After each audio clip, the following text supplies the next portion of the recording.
Hi, everyone. So, welcome back. It's my honor to introduce Professor Graham Newick from Carnegie Mellon University. He is an associate professor and lead of New Lab at CMU. He's also the CEO of Inspired Cognition. And his research is focused on diverse areas such as machine translation and natural language understanding. And today he's going to give a talk, which is about is my NLP model learning? The answer is harder than you think. So please, it's yours now.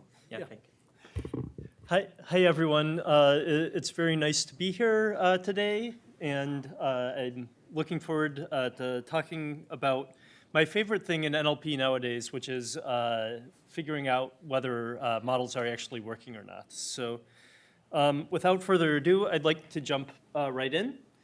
And so basically, we've all seen headlines that look a little bit like this, right? That we now have human-level systems for doing translation between some languages and some domains, like Chinese English news translation, or that we have a model like GPT-3 that now is a good replacement for Google, and we can use it to avoid searching, or even that we have sentient chatbots that we can interact with, and they are conscious and other things like this.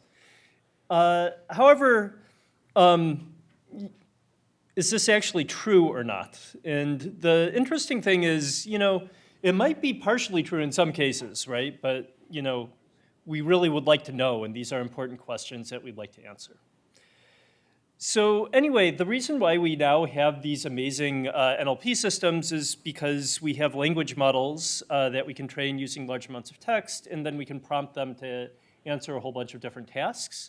And so, for example, if I put in what is the capital of Pennsylvania, it will, we put in, Q, what is the capital of Pennsylvania, A, it gives us Harrisburg. Or if we could put in an article like this, it's for real this time, and then you put TLDR after it as part of your prompt, it will give you a short output that looks a bit like this, right? So I think we've all played around with things like this. It's really amazing. Another thing that's amazing is that this really wasn't a huge thing 2 years ago, and that's how quickly NLP is changing and evolving. If we look at how good the resulting text is, it can be pretty impressive. And these are examples where you could ask Google and it didn't give you a really good answer, at least without doing lots of clicks. Like, how do the muscles in your arm work? And it gives you a pretty salient answer to this. You could also ask, why do we sleep? Why do we dream? And it gives us a very good answer to this as well, where it strings together those two questions in a coherent way and gives us an appropriate answer.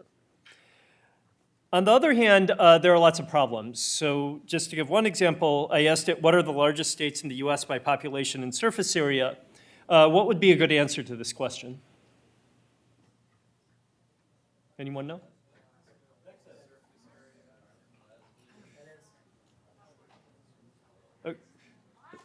I'm hearing lots of Alaska's, California's, a few Texas's. I think the correct answer is California and Alaska. But if I put this in, it gave me Alaska and Texas. So, number one, this isn't right. Number two, the order of these two things is in the opposite order you would have thought, so it's a bit confusing. Another thing is, what is the net worth of the CEO of Twitter? I put this into GPT-3, not ChatGPT, but I put it into GPT-3, and it basically gave me this answer. Jack Dorsey is the CEO of Twitter. He is worth $2.5 billion. So number one, the first one is old information, obviously. Jack Dorsey is no longer the CEO of Twitter. Number two, actually nobody knows how much Jack Dorsey is worth, other than maybe Jack Dorsey and his accountant. So nonetheless, it's very happy to confidently give you this false information. Next, coherence and plausibility. So this was an example that made me laugh and cry at the same time, which is, this is a story about a programmer on her first day of work. She was given a task to write a program that would print the numbers from 1 to 100, but for multiples of 3, print fizz instead of the number, and for multiples of 5, print buzz. For numbers which are multiples of both 3 and 5, print fizzbuzz. So this is a pretty typical interview question that people are asked at programming interviews. It's not something that you would ask somebody to do on the first day of work, because that would be kind of a waste of their first day of work, right? She was given a week to complete the task. She was given a week to complete the task. She was given a week to complete the task. So yeah, this is not very plausible. As programmers, people who program, we would know that this is not very plausible, but nonetheless, a language model is happy to give it to us anyway. So up until very recently, I mainly considered myself a modeling person. I didn't really consider myself an evaluation person so much. So I would go in and build models. I would complain about, but would not be entirely dissatisfied with, evaluation metrics such as Blue Score, which is used for translation, or Rouge, which is used for summarization. But about 3 years ago, this very quickly started to change for me, maybe slightly before GPT-3 came out, but in that general area, when we were starting to get, for example, translation models that were really, really good. And they were so good that our existing evaluation metrics basically showed no correlation with how good a machine translation system was according to humans. And there was a big shock in 2020 when the Conference on Machine Translation demonstrated that the best MT systems, there literally was no correlation between Blue Score and what humans thought of the outputs. So since then, I've very rapidly changed my research interest into saying, oh, we really need to be thinking seriously about this. And actually, evaluation is a serious modeling problem that we need to be solving as well. What makes this even worse is that now, thanks to prompting, we're not solving 5 or 10 major NLP tasks. We're solving like 5,000 or 10,000 NLP tasks, right? Because it's so easy to make a system. We just ask GPT-3 to do something, and it will do it for us. So I can now make a new system for a new task in about 3 minutes. But I have no idea how well it works, right? So this is another big problem. So going back and looking at the NLP development pipeline, it looks a little bit like this. We have our training data. We feed it into our system. We also have testing data. Based on this, we get an evaluation result. This gives us ideas for how to improve our system, and then we go back to the beginning. And I want to talk a little bit about each of these stages here. First, I'm going to talk about how we get evaluation results in the first place. In particular, I want to talk about it with respect to generated text, things that we treat as text generation. And the reason why is if we look at how hard evaluating certain tasks is, every task is hard if you think about like creating data and other things like this, but if we think only at looking at the outputs and deciding whether they're right or not, something like text classification is relatively easy. We can basically just look if the labels match up. For things like translation, it's a bit harder, because in translation, your goal is to take the input and generate this, an output in a different language, but with exactly the same semantics. And so from that point of view, it's hard because there's many ways to translate something, but it's still a little bit easier than something like dialogue. And the reason why dialogue is particularly hard is because there's many different things you could be saying next. It's not clear what the semantics of the things you want to say next is. So if I ask you, how are you? You could say, I'm fine, I'm great, or I got rained on in a huge thunderstorm today and I'm feeling very soggy, and all of those are fine, right? Pop quiz to make sure that everybody is paying attention. This is hard. The answer is not, there's not just one right answer, so this also, evaluating the answer to this would be difficult, but what about question answering or summarization? Anyone have any ideas? A nuanced answer is okay too. Any brave souls want to raise your hand? So I guess there are also different kinds of question answering, depending on whether you have like a structured answer, supposed to have a structured answers or not, or like just open-ended text. Yeah, there are different types of question answering. So let's say we're talking for a second, let's say we're talking about factoid question answering, where you're asking, not like how to do something, but you know, what school does Graham work at, or something else? Yeah? It seems like it'd be similar in difficulty to translation, because your answer should have the same semantics, but it could be worded differently. Yes, exactly. So it's similar in difficulty to translation. Maybe it's a little bit easier than translation, but for me, there's two answers, right? Carnegie Mellon University, CMU, Carnegie Mellon, I guess 3 answers. And so, you know, all of those would be correct, so you need to deal with paraphrases. Other things, question answering, what is the meaning of life? That's a bit harder, right? There's good answers and bad answers, but there's lots of good answers. So that's similar to dialogue. So, what about summarization? Any ideas? It's also difficult because Mm-hmm. it might be from different point of view, summarizing what is focus of interest or you might summarize from one aspect and that is not the main thing or maybe linked to somebody else in different context. Yeah, this is a really good point. So summarization could be very difficult. I'd say summarization is probably maybe a little bit easier than dialogue on average, because still you know you don't want to be saying something that's not entailed by the source text. So your semantics are limited, but yeah, it could be more difficult. Like one interesting thing is if you're summarizing for, you know, a five-year-old and summarizing for a doctor, the way you talk about a medical situation might be very different, for example. Okay, so let's look at the gold standard, manual evaluation. And I have a question mark on the gold standard here, but basically what we do is we have a source, we have maybe multiple hypotheses coming out of a system, and we give it to an annotator, and the annotator tells us, is this a good output or a bad output? Or is this output 0.8 or is this output 0.5 with respect to whatever metric that you're interested in? These metrics could be how good is it? That's a very reasonable question to ask. It could also be how fluent is it in terms of English. If there are any major factual errors, give it a score of -5. Otherwise, if there's minor fluency errors, give it a score of -1 and then add all of them together. That's actually something we use for translation, for example. So there's lots of different questions that you could ask, but they all boil down to, you know, a human giving a score. The problem is even humans are not perfect at this task. It can be really hard. Like if I asked you to verify whether a medical summary is correct or not, most people in this room would not do a very good job at this because we're not doctors, right? So even manual evaluation is hard, but assuming you have an appropriately skilled person, you know, at least we should be able to do better than most machines at the moment.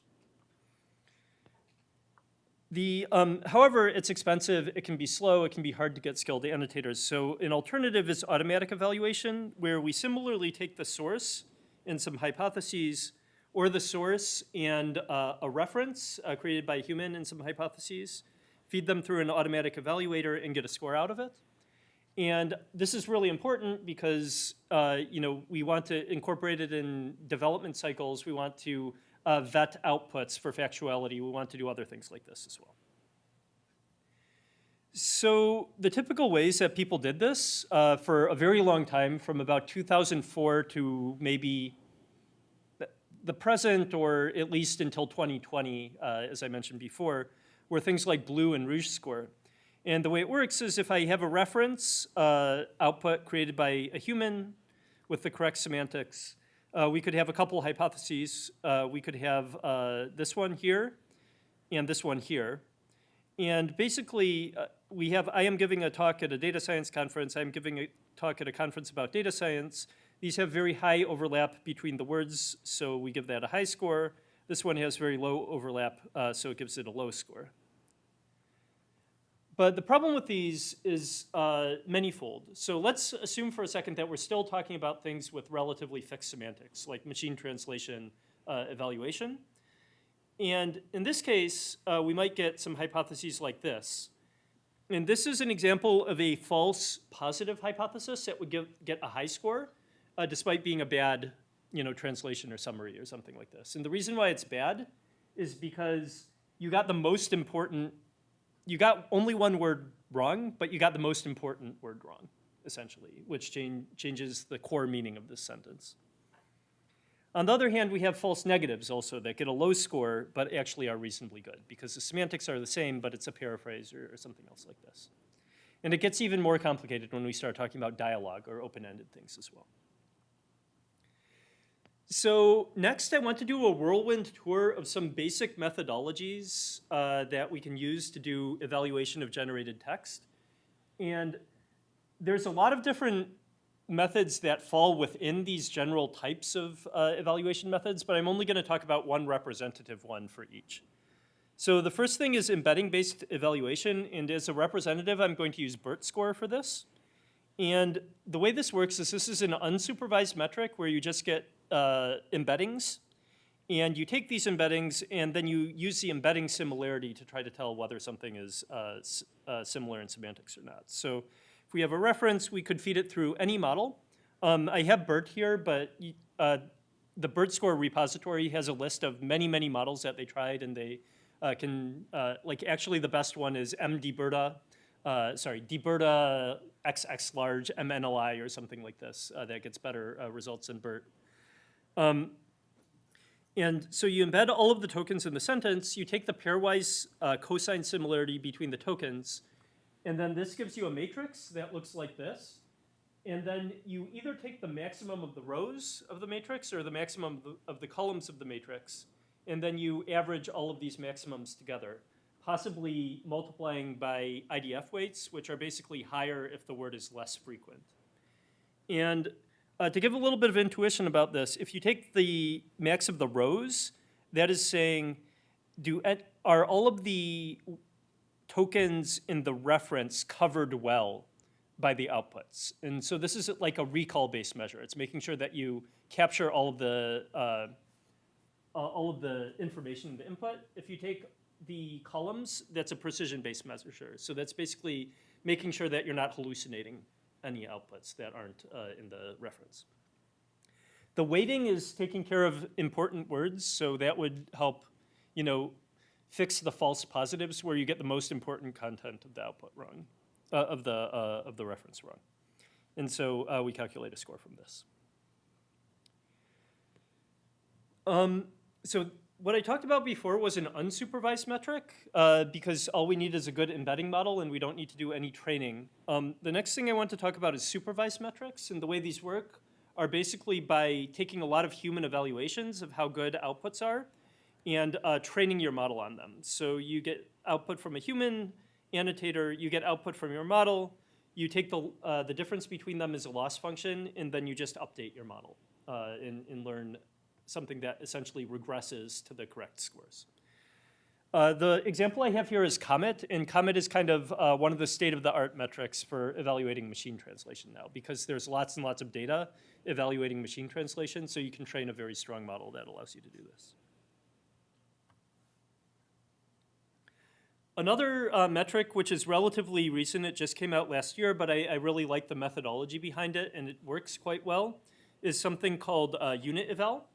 And the way this works is basically they train a very strong kind of general purpose model. So they train it using things like natural language inference, linguistic tasks, QA, and semantic textual similarity. And based on this, they get this kind of strong general purpose model. And then after that, they use pseudo data or pseudo negative data to try to train the model to discriminate between good and bad outputs. And the way they do this is they take, gold standard summaries as your positive data, and then they permute them in some ways. So they like delete a word, or they add extra words, or they shuffle the order of the sentences, or other things like that to create things that are, for example, missing output, have hallucinations in it, or are incoherent, or other things like this. And based on this, they can train metrics for a whole bunch of different things. And they use kind of a question answering formulation where they ask a model, is this a coherent sentence, is this a fluent sentence, et cetera, and then they train the model to do well at answering those questions. So that's one formulation based on question answering. There's also other, it's also recently rather popular to use like just GPT-3 and ask it questions to do evaluation. I would caution people about this, which is that most of these metrics, people haven't actually evaluated those metrics to see if they're good or not. So I'm not super certain they're trustworthy, but I think it's a promising new paradigm that we'll see more of in the next few months, I guess. Another method is a generative text evaluation. And the way generative text evaluation works is you use a generative model to evaluate text. So you basically train a model, specifically this one uses BART, but you can use any other kind of generative model. And you calculate the probability of things like the hypothesis given the source given the hypothesis given the reference, and the reference given the hypothesis. And the way this works is basically these are finding how well connected the source and the hypothesis are. So making sure that the output is entailed by the input, the output recovers information in the input, and whether these are essentially paraphrases of each other. And the reason why this is a promising paradigm is because it's relatively easy to build a strong generative model from lots of text that you can find on the internet or paraphrase databases or other things like this. So you can use lots of unsupervised data. And then finally, this is a paper that I was also a co-author on, but it's a more recent paper where essentially we take two of these paradigms and stick them together. So we do generative pre-training of a model, and then we fine-tune the model to upweight or downweight based on human judgments. And so this is another way to do training. And then finally, an important thing is we have all these evaluation metrics. Which one should we be using? So we'd also like to be able to evaluate our evaluation metrics. And the standard way we do this is we take human judgments created for whatever task we care about, automatic judgments, and then we calculate a correlation between them. And whichever metric has higher correlation with human judgments is the one that we should be using. And so I pulled a bunch of numbers from the relevant papers here. The numbers on the left are from the unit eval paper. The number on the right is from the T5 score paper. And I think the most important thing that you should see from this graph here is perhaps look at these light blue things over here. These are blue and rouge. These are the traditional metrics we used to be using to evaluate machine translation, summarization, other things like this. They're barely correlated with what we care about, which is human evaluation. On the other hand, as you get to the more modern metrics, we actually have a pretty strong correlation. It's up to 0.4, but one thing is that actually humans disagree a lot on these tasks, so 0.4 is not all that bad with respect to human judgments. So the important thing, I guess, is if you're going to be evaluating your systems, please use something other than just blue and rouge. Try to use the state-of-the-art metrics because they really are a lot better. Also, if you're using bad metrics, to give you additional motivation if you're doing research, if you're using bad metrics, it's very hard to improve on them because they're not well correlated with actual big system improvements, whereas the state-of-the-art metrics will improve much more if you're actually making improvements. So I would suggest taking a look at those two. Okay, so that's the first part. I'm going to blaze through the second part, but are there any questions before I do that? Yes. About previous slides, so do you have any correlations? I'm sorry. About the previous slide, do you have any correlations between humans, like instead of automated metrics and humans, just two group of humans? So they weren't reported in the papers that I have here, but my impression is that they're in the order of like 0.5. Okay. So it's definitely not as good as humans, but they're, approaching that. Thank you. Yeah. You have it. I have two questions. Is it on certain domain or is generally we can infer this? And also, what do you see the reason between the gap between BERT and BART score? So the first one is this on a certain domain? Each of these is on a certain domain, but usually it's on the news domain. It will be harder as we move to different domains. The second one, I'm sorry, I wasn't able to hear the. Yeah. The gap between BERT and BART score. Oh, so BERT score and BART score, the here and here, BERT score was kind of the first metric that was used for any of these things here, and it's actually not the strongest metric. A lot of the follow-up metrics are better. The generative models, I think the reason why they're better is because BERT score is using this heuristic of cosine similarity-based matching, where that's a little bit of a rough heuristic. It's basically just saying every word needs to correspond to the other words and things like that. And then if you think, like, what if we're talking about Turkish and English, for example? Turkish might have a single word that corresponds to 3 English words and other things like this. So I think basically the heuristics that go into calculating BERT score are what make it like a little bit less good. I saw one more question. One of the main reasons that make research go forward in terms of comparing different kind of research is metrics. Yeah. That's why we kind of care about. Yeah. Blue score is very widely used in translation tasks, and if it's not performing as well, and having a lot of options, how do we make sure that the community conform to one metric that we deem to be actually representative of what we care about? Yeah, so this is an excellent question. And actually from 2004 when Blue came out to 2020, there really was not major progress in machine translation, despite the fact that at the conference on machine translation, there was a task evaluating metrics every time that said over and over and over again that Blue score was just not as good as the most modern metrics that we had. I think in 2020, when this big result came out and basically said Blue score is just decorrelated with all of the best systems we have, that was kind of a shock to the community, and people started paying a bit more attention to things like Comet. And I think Comet was pretty dominant in these metrics shared tasks for 2 years in a row or so. And because of that, people kind of consolidated and said, well, if we're not doing Blue, Comet seems to be the clear choice of another one.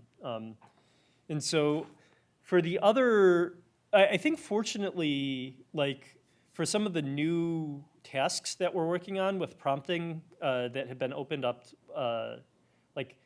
we're able to do them because prompting is becoming a thing. I think people don't have the bias that Blue is the right way to be doing things.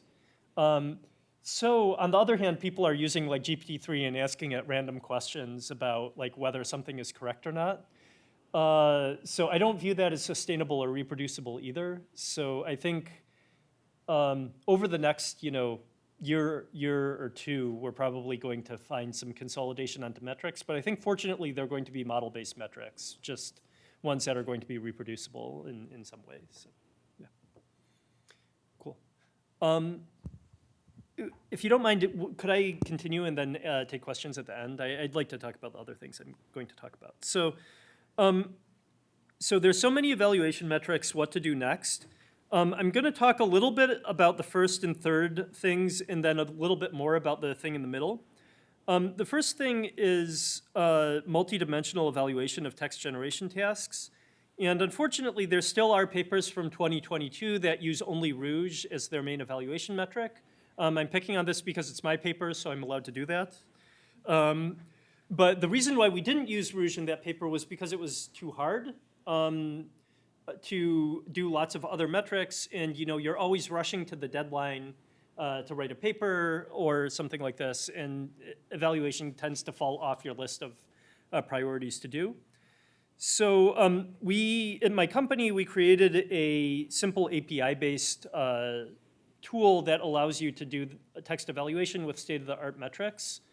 The goal of this is to make it as easy as querying OpenAI's API to do evaluation. But to do evaluation in a reproducible way that you can actually put in a paper and other things like this. So we're looking for people who would be interested in using this, so please use it and complain about it to me and and we will make it useful. And my goal is that we don't have any more like things like this in summarization papers. So cool. So that's very quick. We have an API. We have a playground if you want to play around with it. I'll skip over that to talk about the other thing. So the second thing is metric-aware training and inference of models. And so this is a way to directly take your best metrics and feed them back into making your systems better. There's two ways to make your systems better through better evaluation. The first way is to get better ideas, but the second way is to directly optimize your systems to improve your evaluation results. And I'm a fan of both. I think they're both important. So I'm going to talk, there's actually a whole lot of methods to do this recently. I'm going to talk a little bit about one of my methods. And this is called Brio. It's a method that we use for summarization. And the way it works is we essentially take an evaluation metric. That's this metric over here. So MA would be anything like unit eval or BERT score or whatever metric you want to use.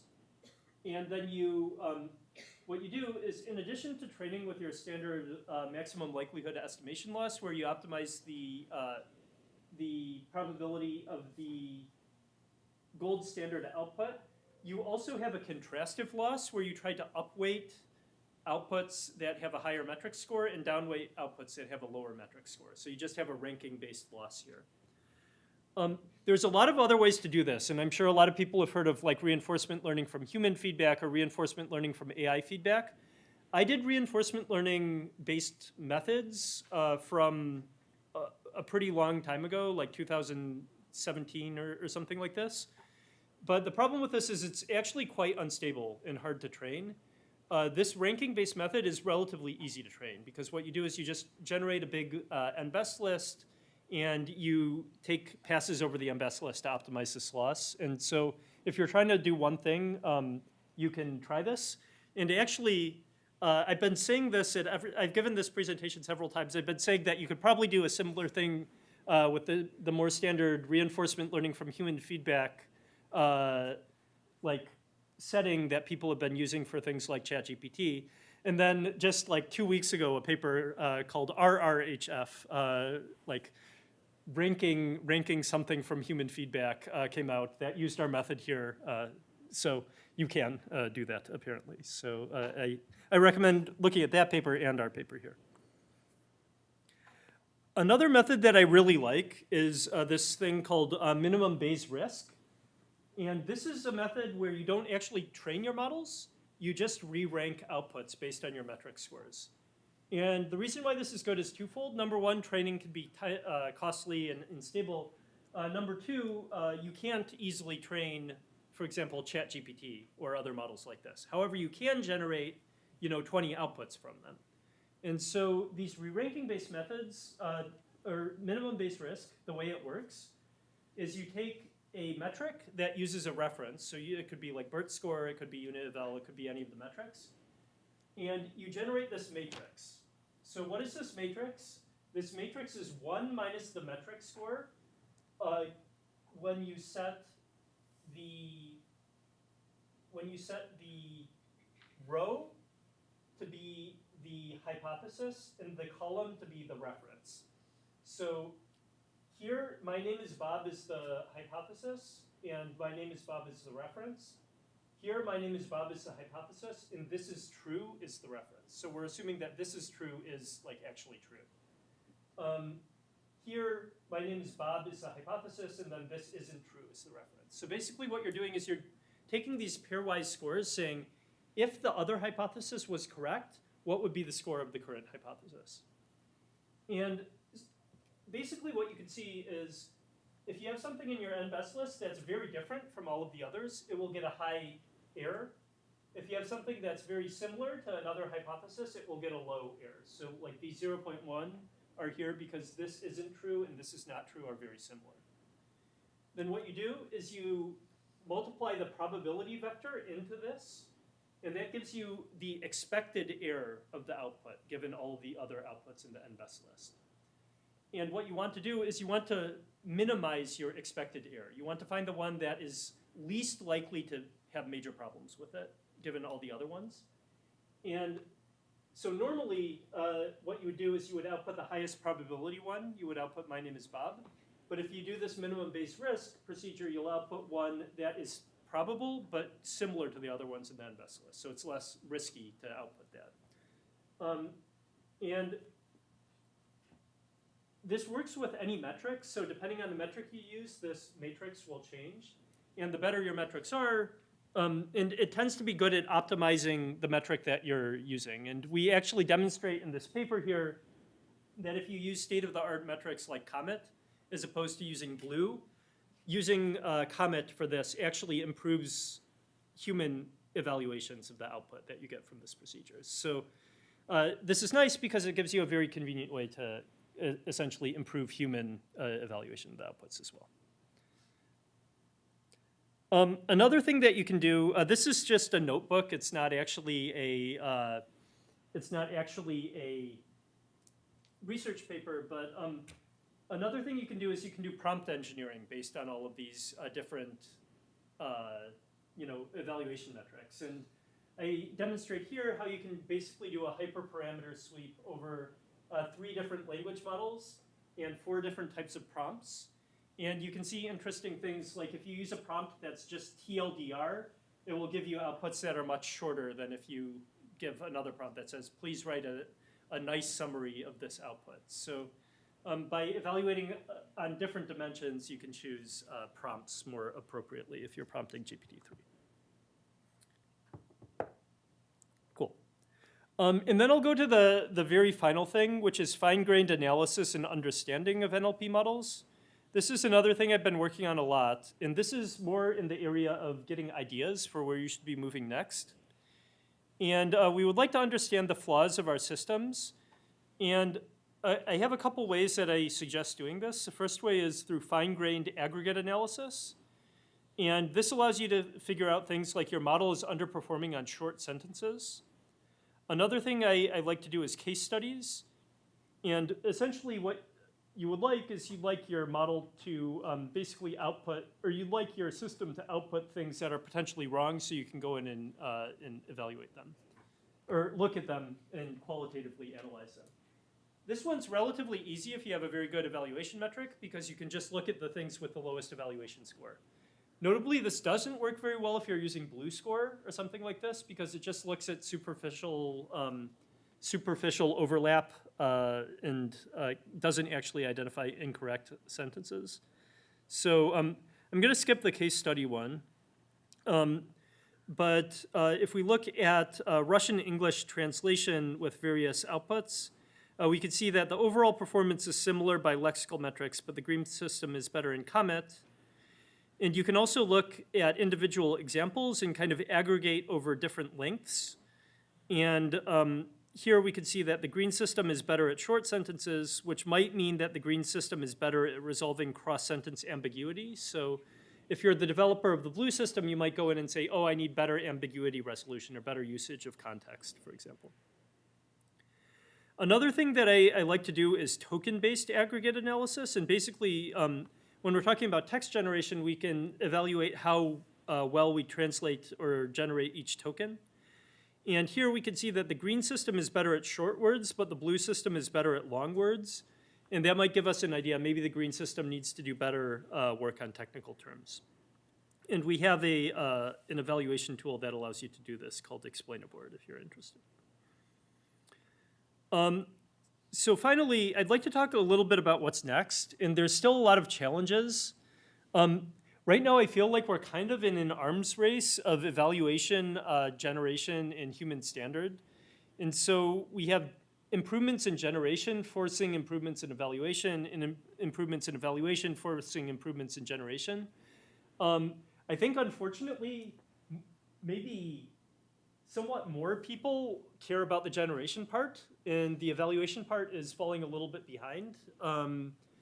And so I think this is a big problem. I think we should all work together to solve it. It's also a place where even if you're in academia and you don't have many GPUs, you can still make a big dent here because there's all kinds of different techniques that are necessary for it.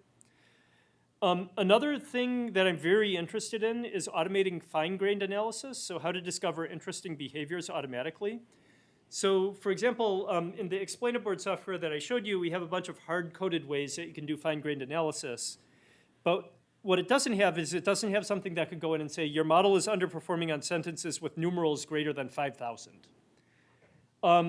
But this might be something very interesting to somebody who's working at a financial company, for example, because if they're working at a financial company and you start messing up numbers in the million range, that could cause the stock market to crash or boom or something like that, because you're making mistakes on very important financial figures. And finally, we're also in an era where it's very easy to spin things up for new tasks, and I think it needs to be necessary to spin up evaluation very quickly for new tasks as well. So this is another thing that I'm thinking about a lot. So yeah, that's my talk for today, and I'm happy to discuss more.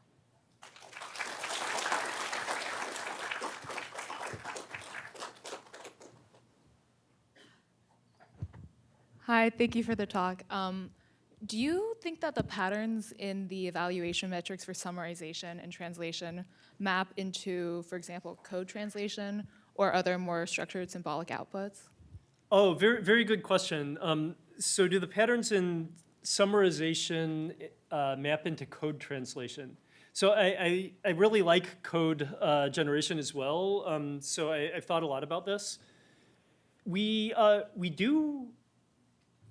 Okay, let me go to the simpler part of the answer. And the simpler part of the answer is for code, we have a very obvious metric that is a little bit hard to implement, but probably good, which is like, does the program run and give you the expected output? There's all kinds of little details. Like the easiest way you can do this is you can write unit tests and see if it passes the unit test, which gets you most of the way there. Actually, theoretically, code equivalence is an undecidable problem, so we can't actually prove that two programs are identical, but we can get close enough with the unit tests. So that's good, but how do we get our unit tests is a problem. Maybe we create them by hand, so that would help solve this. But then how do we run our unit tests? Let's say we're a big company and we want to test our code generation things. How do we prevent it from deleting all of the data on our computer or things like this? So there's difficulties there. To solve, oh, and one other thing, it might generate something that is good but is completely spaghetti code. So it's not natural, but it passes the unit tests. So all kinds of issues there. We also very recently came out with a paper called Code BERT Score, which is BERT score applied to code. And one interesting thing is we demonstrate that this actually is a reasonably good proxy for semantic equivalence between code snippets. It's also a reasonably good proxy for whether humans prefer it or not over other ones. But I think this is really the first model-based code metric that has been, that uses models. There's also some other code metrics that don't use models. So I think that's something that, in the near future, there will probably be a fair bit more of. Yeah. That's really exciting. Thank you. I have a question about human subjectivity. Yes.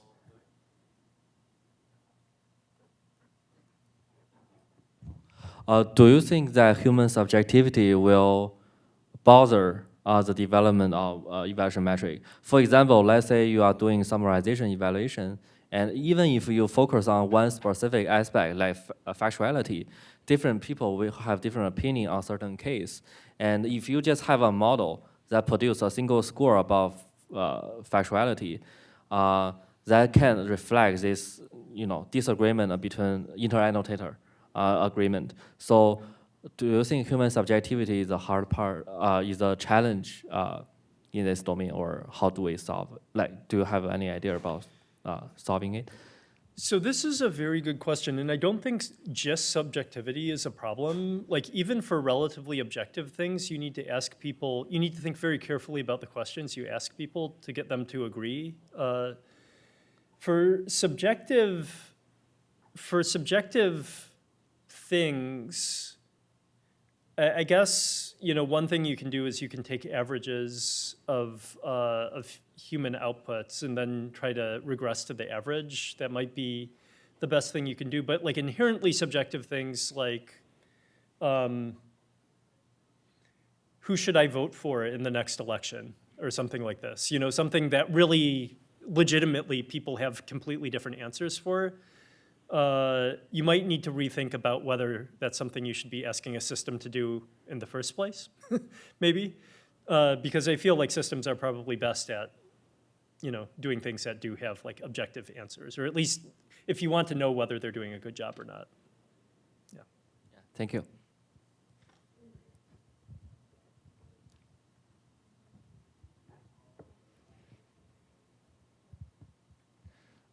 Thanks for the talk. How do you develop an intuition around when you're running up against like Goodhart's law with metrics? Like, at what point is a strong model-based metric no longer useful and no longer well correlated? You know, there's no reason to expect linear relationships in sort of quality and human judgments in the long run, right? No longer well correlated with human judgments, you mean? Yeah, yeah. Okay. So one interesting answer to the question is I do think like it's the top part of this slide, right? Is like our generation methods get better, our metrics also need to get better. One really, really good example of this is the Conference on Machine Translation that I talked about before, because every year they come up with new systems, and then they use the new systems to evaluate their new evaluation metrics. So if the evaluation metrics are ever slipping in their usefulness, that shows up, and that's what happened in 2020, as I mentioned. So I think like constantly having a critical eye for our evaluation metrics is important. If we get to the point where basically like most systems that we're building are human level performance, then I think we might, but even human level performance is varied, I guess, now that I mention it. Like humans can be actually quite bad at certain things, and if we get to the point where systems have human level performance, maybe we'll also have a very good metric for judging whether humans are doing a good job at it or not as well. So yeah, it's an interesting question though.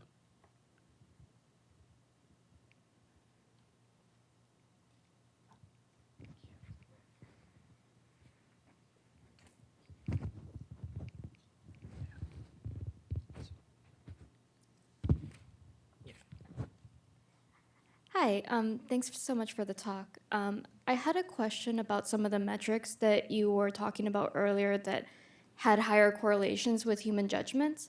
A lot of those metrics were based on really popular architectures for models, so like BERT, BART, T5. So do you see that there might be like a potential issue with we have a feedback loop where we're using these models to evaluate themselves? Yeah, so yes, I do. I think models will be less good at evaluating themselves than they will be at evaluating other models. There's a bunch of issues here. Number one, in machine learning, we have ensembling, where you basically combine two models together because their mistakes tend to be decorrelated, and that improves just generation performance, for example. I think it's similar for evaluation because the mistakes that the mistakes that the model makes are going to be more correlated if you use the same models. So yeah, I think that will be an issue. That being said, I don't know if I've seen any research that actually carefully examines that. There is one thing that they do have for them. So like if we're talking about BART score, which is actually based on text generation, when you generate, you're generating from the source to the hypothesis, but when you evaluate, you're paraphrasing from the reference to the hypothesis. So as long as you have a reference, I think at least you're asking the two methods to do a different thing. So it's a little bit better, but I still think it's a problem, yeah. Okay, the last question.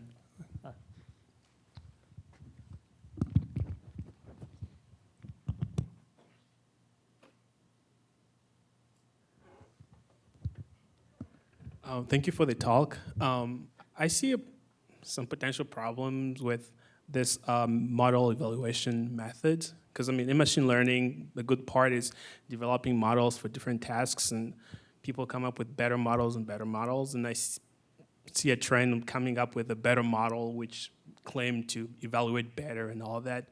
So the question is, do we always come up with a better model, or do we get a consensus of the better model, and how can we convince that? And the other side is, a lot of the models right now have different problems, including bias and all that. So how do we make sure that these models actually don't include those biases, because we're now using them as evaluation metrics? So for the first one, was that similar to your previous question? I'm sorry, maybe I didn't fully understand. The first one is, it kind of creates a problem whereby, when people come up with more models for evaluation. Mm-hmm. So it's almost like we can see an non-ending problem whereby each year somebody suggests a new metric, Yeah. whereby I see people having a consensus on a metric and everybody focuses on that metric for a particular task. So having a model base almost like create a non-ending trend of just creating a better model. Yeah, so I think how we get uptake on better metrics is important. It's an important problem. I think there's also an issue of how easy it is to start evaluating on them, which is why we were providing an API that would ideally make it almost as easy to evaluate on new metrics as it is on old metrics. But I do think consensus building is hard. With respect to the bias question, that's a really interesting question, and I don't know of any research on this. There might be some, but I don't know of any. I think that is definitely something that we should think about, which is how do the systematic biases in our evaluation metrics maybe lead to blind spots where we think our models are better than they are? Or alternatively, maybe where we think that our models are worse than they are. So for example, let's say we had a generation model that was really good at dialects or something like that, dialectal speech. But we had an evaluation model that was really bad at identifying whether it was good at dialectal speech or not. And so we might underestimate our performance as well. So both of those could be a problem. I think it's an interesting question, yeah. Thank you, Professor, for the interesting talk. And if you have any queries, please talk with Professor offline, and we'll move on to the next session. Yeah, thanks a lot. Thank you.